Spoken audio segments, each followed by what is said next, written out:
संभाजी भिडेंच्या गाडीवर झालेल्या हल्ल्याच्या विरोधात श्री शिवप्रतिष्ठान हिंदुस्थानचे कार्यकर्ते आता आक्रमक झाले आहेत। 29 फेब्रुवारी रोजी संभाजी भिडे गुरुजींची येवल्याहून मनमाड येथे जात असताना त्यांच्या गाडीवर भ्याड हल्ला करण्यात आला। या भ्याड हल्ल्यात 2 लोक सुद्धा जखमी झाले आहेत। या भ्याड हल्ला करणाऱ्यांवर कठोर कारवाई करा या मागणीसाठी श्री शिवप्रतिष्ठान हिंदुस्थानाच्या वतीने जिल्हा अधिकारी कार्यालयावर धाव घेतली आहे। महाराष्ट्र सरकारने कठोर कारवाई करावी अशी प्रतिक्रिया निषाद जोध यांनी दिली। आणि त्या भ्याड हल्ल्यामध्ये आमचे 2 धारकरी चांगल्या प्रमाणात जखमी झालेले आहेत। आणि हे ज्या लोकांनी हे केलं त्या लोकांना व्यवस्थित मुद्दा आहे की येणाऱ्या लोकसभा निवडणुकीमध्ये जातीमध्ये तेढ निर्माण करण्यात यावा याच्याकरता हे जाणून बुजून केलेले कृत्य।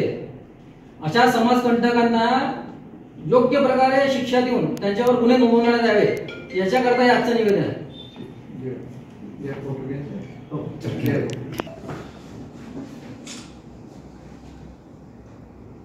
जय श्रीराम। 29 तारखेला आदरणीय संभाजीराव भिडे गुरुजी हे येवल्याहून येताना त्यांच्यावर मनमाड इथे भ्याड हल्ला झाला। ज्या हरामखोर समाजकंटक लोकांनी हा भ्याड हल्ला केला आहे, या हरामखोर लोकांनी येणारी लोकसभा निवडणूक ही लक्षात घेऊन जातीमध्ये तेढ निर्माण करण्याचं कार्य या लोकांनी केलेलं आहे। अशा हरामखोर लोकांना महाराष्ट्र शासनाने कठोरात कठोर शिक्षा देऊन त्यांना दंड देण्यात यावे याच्याकरता आज जिल्हाधिकारी कार्यालयावर आम्ही धाव घेतलेली आहे। या लोकांमुळे महाराष्ट्रामध्ये भविष्यामध्ये दंगली होऊ शकतात। हा खूप मोठा गुन्हा या लोकांनी केलेला आहे।